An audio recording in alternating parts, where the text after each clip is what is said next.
भूतं च भव्यं च सर्वं यश्चाधितिष्ठति स्वर्यस्य च केवलं तस्मै ज्येष्ठाय ब्रह्मणे नमः। प्रिय श्रोतागण, भगवान शिव द्वारा निर्दिष्ट धर्म के अंतिम लक्षण दान पर आज चर्चा करते हैं।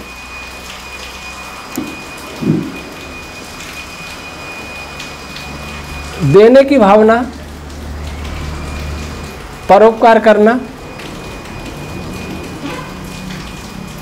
हर व्यक्ति का अनिवार्य कर्तव्य है। सांख्य दर्शन में एक सूत्र आता है, संहत परार्थत्वात् पुरुषस्य। इसका अर्थ है संघात के परार्थ होने से पुरुष का अनुमान होता है। संघात प्रकृति के संघात से जो सृष्टि बनी है, या संघात का अर्थ सृष्टि जो संघात से बना है, रश्मियों के संघात से, कणों के संघात से जो बनाई है सृष्टि, वह परार्थ है, दूसरे के लिए नहीं। सूर्य अपने लिए नहीं तप रहा, चंद्रमा अपने लिए चांदनी नहीं दे रहा, जल अपने लिए नहीं है, अग्नि अपने लिए नहीं है, वायु अपने लिए नहीं है, भूमि अपने लिए नहीं, वृक्ष भी अपने लिए नहीं, सब दूसरे के लिए। तो भगवान कपिल कहते हैं कि पुरुषस्य, इससे पुरुष का अनुमान होता है कि कोई ऐसा है जिसके लिए है। यदि कोई नहीं होता तो ये सृष्टि बनती नहीं, क्योंकि किसके लिए बनी। हमने यहां दरी बिछाई और कोई ना हो तो कोई कहेगा किसी ने बिछाई और किसी के लिए बिछाई। कुछ ऐसे भी होते हैं जो अपने लिए बिछाते हैं। भोजन पकाने वाला स्वयं भी भोक्ता हो सकता है और दूसरे को भी खिला सकता है। लेकिन अगर भोक्ता, अगर कर्ता, पाचक, उसको भूख नहीं हो, वो भोजन कर चुका हो अथवा उसे भूख नहीं हो, तृप्त हो, फिर भी भोजन बना रहा है, इसका अर्थ है कि किसी और के लिए बना रहा है। रसोई घर में रसोईया ने भोजन कर लिया, उसके बाद फिर बनाने लगा, इसका क्या अर्थ लगाएंगे? कोई आने वाला है अतिथि, उसके लिए बना रहा है।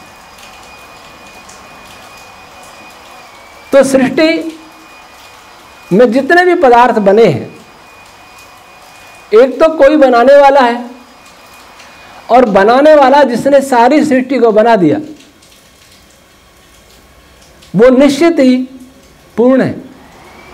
अपूर्ण शक्ति वाला कभी भी सृष्टि निर्माण जैसे कार्य को नहीं कर सकता। हम सोचते हैं हमने बहुत जान लिया। शरीर के अंगों में मैं समझता हूं सबसे कम जटिल कोई अंग होगा तो दांत होगा। आंख में देखें, हृदय में देखें, मस्तिष्क को देखें, कानों को देखें, फेफड़ों को देखें, तो दांत शायद सबसे कम जटिल होगा। है तो वो भी जटिल, लेकिन इन अंगों की अपेक्षा कम जटिल होगा। और एक डॉक्टर जिसने सारे जीवन दांत की चिकित्सा की हो, बड़ी बड़ी सर्जरियां की हो, उसको अगर पूछे कि ईमानदारी से बताइए क्या आप दांत के विषय में सब कुछ जानते हैं, तो वो कहेगा सब कुछ नहीं जानता। एक स्थिति ऐसी आती है रोग की, वो कहता है दांत को उखाड़ना पड़ेगा, ठीक नहीं कर सकता। तो जब यह मानव जो अपने को बहुत बुद्धिमान मानता है, सारे जीवन पढ़ने के बाद एक दांत के विषय में नहीं बता सकता, पूर्ण रूप से नहीं जान सकता, भले ही कितना बड़ा डेंटिस्ट है दुनिया का, तो सारे शरीर के विषय में कौन जान सकता है पूरी तरह से। भले ही एनाटॉमी फिजियोलॉजी का कितना ही बड़ा व्यक्ति हो, लेकिन कहा मैं सब कुछ नहीं जानता। अब ब्रह्मांड को देखें तो उसको कौन जान सकता, लेकिन जो उसको बनाता है तब वो पहले तो सब कुछ जानता है। जिसको कोई नहीं जानता, उसको जो जानता है वह ईश्वर है। जिसको कोई नहीं देख सकता उसको देख सकता है, वह ईश्वर है। जिसको कोई नहीं बना सकता उसको बना सकता है, वह ईश्वर है। तो ऐसा ईश्वर पूर्ण है, उसको कहा पूर्ण काम। अकामो धीरा, वेद कहता है वह अकाम है, उसकी कोई कामना नहीं है। तब निश्चित ही उसने संसार को अपने लिए तो नहीं बनाया, किसी और के लिए बनाया। तब सूर्य चंद्रमा के लिए नहीं है, पृथ्वी सूर्य के लिए नहीं है, एक तारा दूसरे तारे के लिए नहीं है, किसी उसके लिए है जो इनका उपयोग करने में समर्थ है, वो है चेतन। इसलिए भगवान कपिल कहते हैं पुरुष से, पुरुष का अनुमान होता है इनको देख करके, क्योंकि ये सब अपने लिए नहीं है, दूसरे के लिए। पिबन्ति नद्यः स्वमयेव नाभ्यः स्वयं न खादन्ति फलानि वृक्षा नादन्ति सस्यम खल वारिवाहा। नदियां स्वयं अपना जल नहीं पीती, फसल स्वयं अपने लिए नहीं होती, और ये बादल अपने लिए नहीं बरसते। कोई है जिसके लिए सब हो रहा है। इसके लिए वेद में कहा तोभ्यम भुवनानि तस्थरे तोभ्यम अर्शन्ति सिंधवः। हे जीवात्मन, ये सारे लोग तेरे लिए ठहरे हुए हैं, तेरे लिए नदियां बहती हैं, सब तेरे लिए है, जीवों के लिए। और जीवों में सब श्रेष्ठ मनुष्य या मनुष्य जैसा कोई भी प्राणी कहीं भी लोक में रहता हो, और मनुष्य का अर्थ मननशील बुद्धिमान प्राणी, विचारशील प्राणी। यूं तो सब जीवों के लिए है, लेकिन जो विचारशील होगा उसका सबसे बड़ा दायित्व होगा। तो प्रकृति क्या संकेत देती है, ईश्वर हमें क्या संकेत दे रहे हैं? ये संकेत दे रहे हैं कि जैसे मैंने इस सृष्टि को तुम्हारे लिए बनाया है, तो सृष्टि का कण कण ये संकेत दे रहा है तुम भी किसी और के लिए जियो, अपने लिए नहीं। यही पशु प्रवृत्ति है जो आप ही आप चरे, वही मनुष्य है जो मनुष्य के लिए मरे। प्रकृति का प्रत्येक कण, सूर्य 1 सेकंड में 40 लाख टन अपने वजन को खो देता है, प्रकाश आदि ऊष्मा आदि ऊर्जा में परिवर्तित कर देता है प्रति सेकंड। किसके लिए जल रहा है इतना बड़ा दीपक? हमारे लिए। चंद्रमा शीतलता भरी चांदनी किसको देता है? हमारे लिए दे रहा है। वृक्ष हमारे लिए फल दे रहे हैं, तो क्या हम केवल लेने वाले ही बने? पशु पक्षी तो नहीं समझ सकते, उसमें भी हम पशुओं से पक्षियों से गिर गए। कैसे?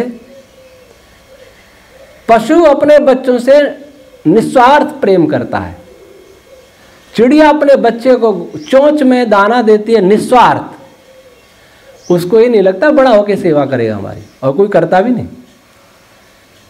मनुष्य में ये माता पिता में हो सकता है कि बड़े होकर बच्चे मेरी सेवा करें, और करने वाले करते भी, लेकिन पशु पक्षी नहीं करते, और नहीं उनकी अपेक्षा होती है कि वो सेवा करें।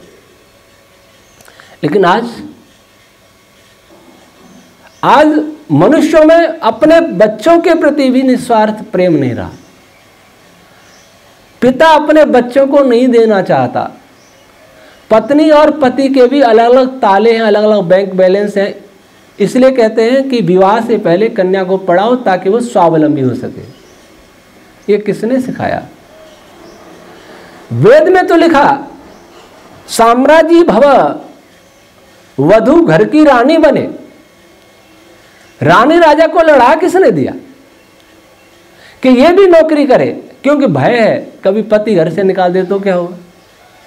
ये कहां से आए भाव, ये संस्कार कहां से आ गए?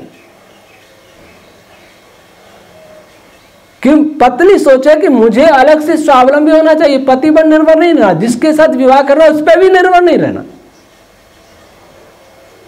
और पति भी देता है पत्नी को तो वो सोचता है कि मैं एहसान कर रहा हूं। ऐसे होते हैं क्या परिवार?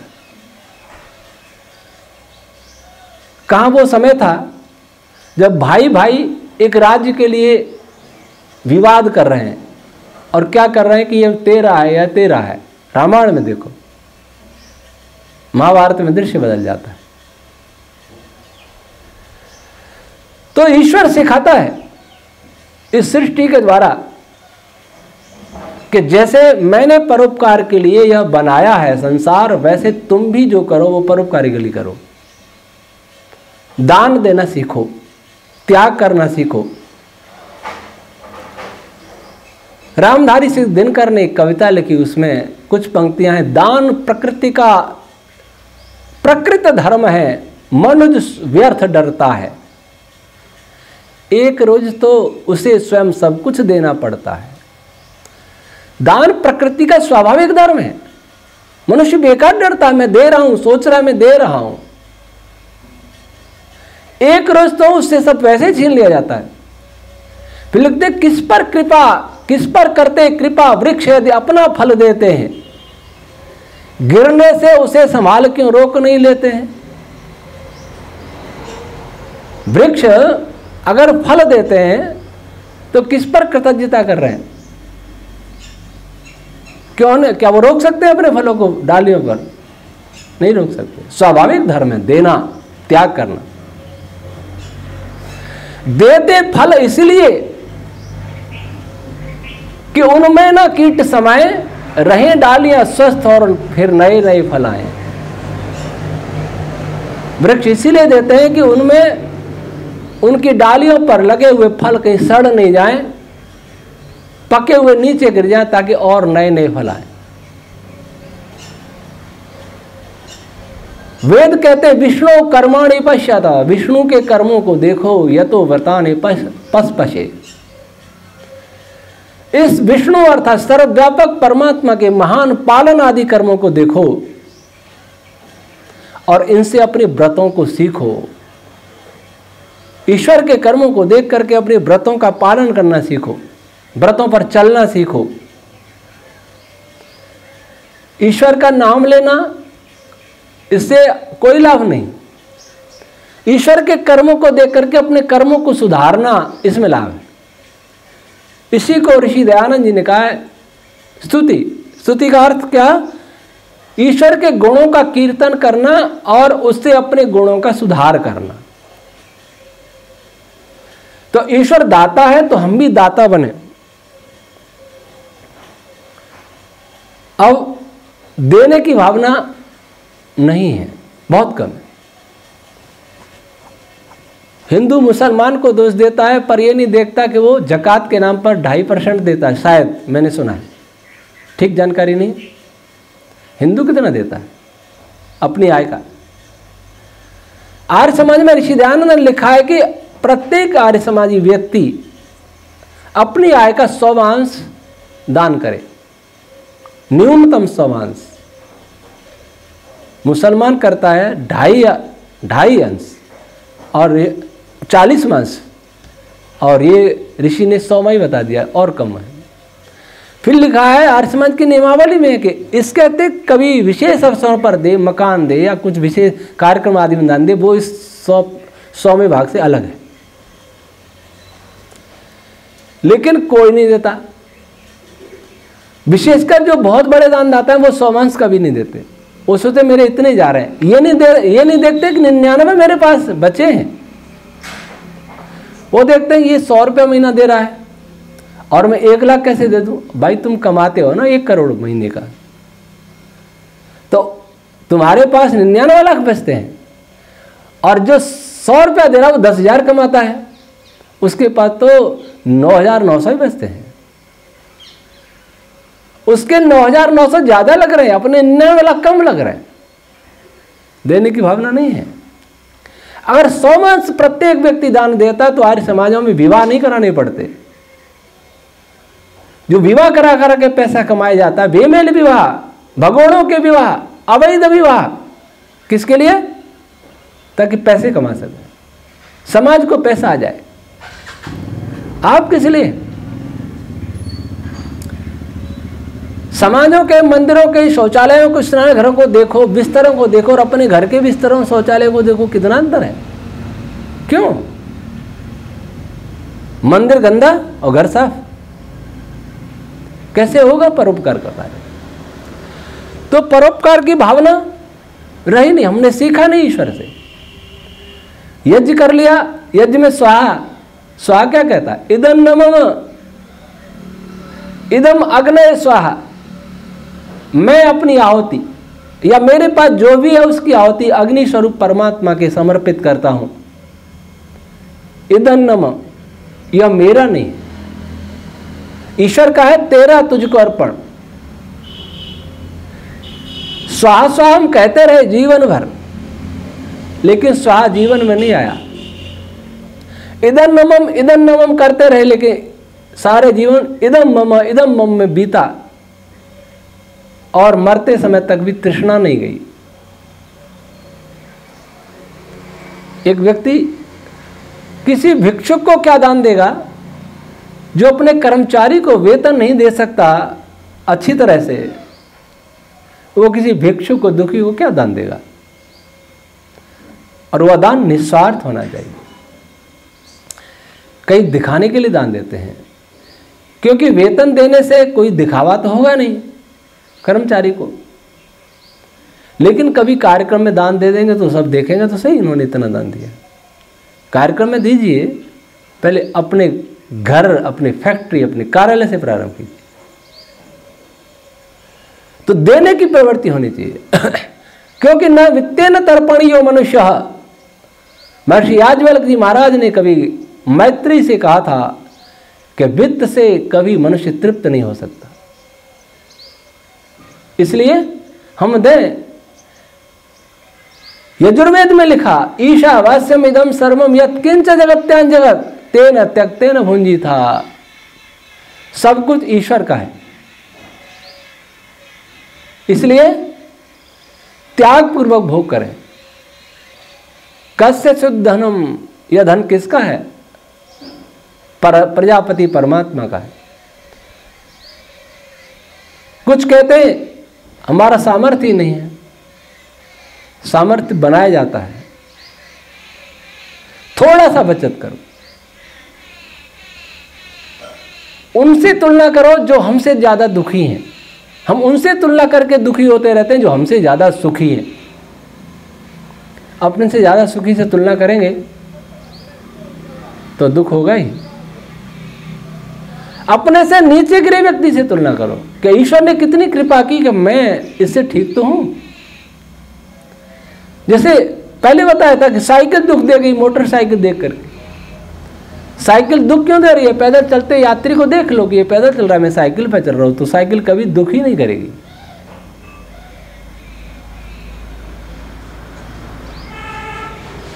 तो हम देना सीखें, क्योंकि हमारा नहीं है। हम तो डाकिए का काम करते हैं। डाकिया जब मनी ऑर्डर लेके आता है, हस्ताक्षर करा लेता है और हमें पैसा दे जाता है। वो दान थोड़ी करता है, किसी ने भेजा और हमको दे दिया। वैसे ही हमको परमात्मा ने दिया, हम आगे दें दूसरों को अपना पालन करते हुए। आज इतना ही, शेष कल।